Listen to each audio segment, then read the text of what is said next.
Hello friends, इस video में हम लोग NCERT class 10 subject mathematics chapter real numbers exercise 1.1 question number 4 solve करेंगे। जिसमें क्वेश्चन नंबर 4 क्या है, 4 एंड 5 दो क्वेश्चंस यहाँ पर सॉल्व करेंगे। जिसमें क्वेश्चन नंबर 4 है, given that HCF of 306, 657 equals में 9, देन फाइंड एलसीएम। ठीक है, यहाँ पर क्या करना है कि ये दो नंबर्स गिवन है जिसका एचसीएफ यहाँ पर 9 है, तो हमें इन्हीं का एलसीएम मालूम करना है। ठीक है, तो देखिए यहाँ पर इसको कैसे सॉल्व करते हैं।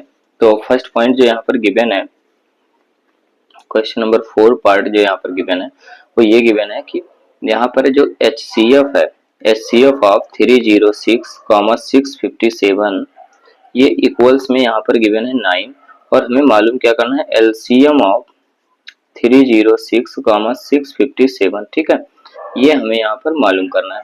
अब देखिए हम क्या जानते हैं यहाँ पर, we know that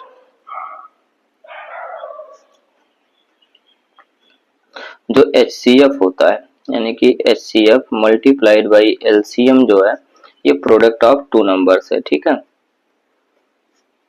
of two numbers, ये रिलेशन हमें मालूम है कि किन्हीं दो नंबर्स का एचसीएफ और एलसीएम का प्रोडक्ट उनके दोनों नंबर्स के प्रोडक्ट के इक्वल होता है।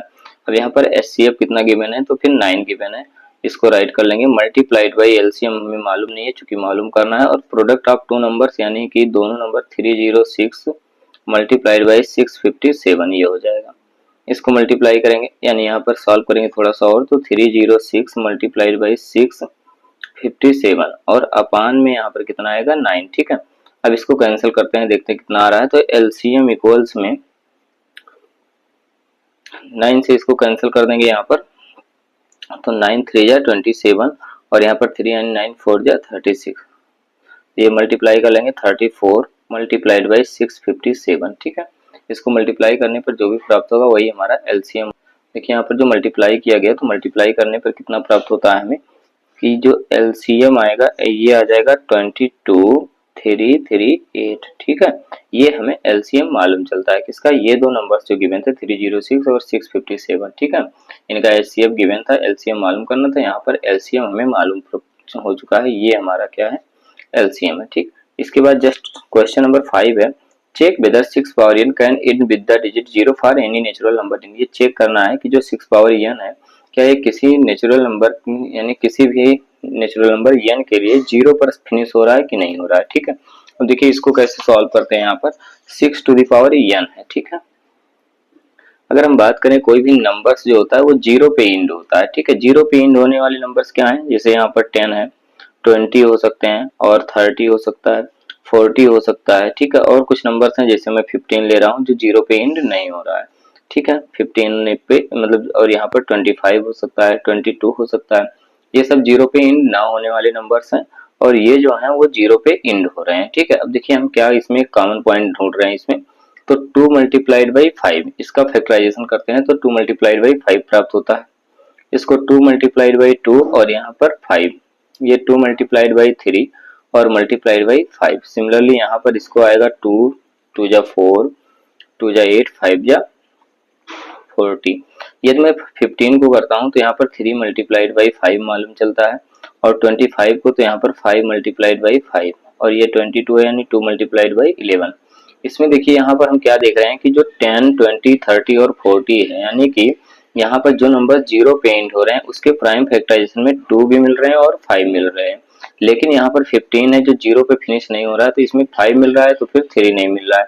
ठीक है, यहाँ पर 5 मिल रहा है, 2 नहीं मिल रहा है, इसमें भी क्या है 22 है, 2 मिल रहा है तो फिर 5 नहीं मिल रहा है। यानी जो 0 पे फिनिश होगा उसमें क्या कंडीशन होगा कि उसके प्राइम फैक्टराइजेशन में 2 एंड 5 होना अनिवार्य होगा। ठीक है, यानी कि यदि ये रहेगा तभी वो 0 पे समाप्त होगा। अब देखिए यहाँ पर क्या करना है, हमें इसी बात को राइट करना है।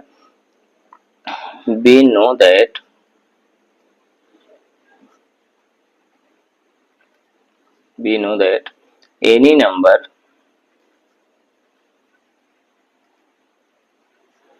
can end with the digit 0 with the digit 0 for 0। देखिए यहाँ पर विद द डिजिट 0, और क्या लिख सकते हैं, if it has 2 and 5 as its prime factor. ठीक है, यहाँ पर क्या होगा, कोई भी नंबर 0 पे एंड होगा, ये उसके प्राइम फैक्टर में 2 और 5 होना चाहिए। ठीक है, उसके बाद अब यहाँ पर हम क्या करेंगे, 6 पावर n है, इसको प्राइम फैक्टराइजेशन कर लेंगे। तो 6 पावर n के लिए जब प्राइम फैक्टराइजेशन करेंगे तो 2 मल्टीप्लाइड बाई 3 प्राप्त होगा, यहाँ पर n आ जाएगा। देखिए 2 मिल रहा है लेकिन 5 मिल रहा है, तो इसी बात को हम राइट करेंगे, here we find that, here we find 2 as prime factor of 6 power n, but 5 is not a ये prime factor of 6 power n। ठीक है, यानी कि 5 यहाँ पर जो है वो 6 पावर n के लिए प्राइम फैक्टर नहीं है। ठीक है, सो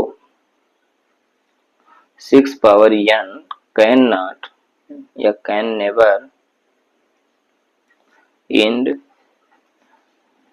with the digit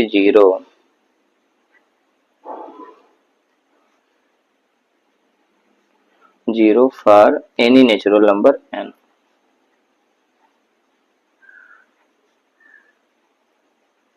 ठीक है, यहाँ पर क्या हमें प्राप्त होता है कि जो 6 टू दी पावर n है, इसके प्राइम फैक्टर में 2 मिल रहा है लेकिन 5 नहीं मिल रहा है। ठीक है, अब 2 मिल रहा है 5 नहीं मिल रहा है, तो ऐसे कंडीशन में हम क्या कह सकते हैं कि जो 6 पावर n है किसी भी नेचुरल नंबर n के लिए 0 पे एंड नहीं होगा। ठीक है, तो इस प्रकार से हमारा जो क्वेश्चन नंबर 4 एंड 5 था, ये दोनों क्वेश्चन यहाँ पर कंप्लीट होते हैं।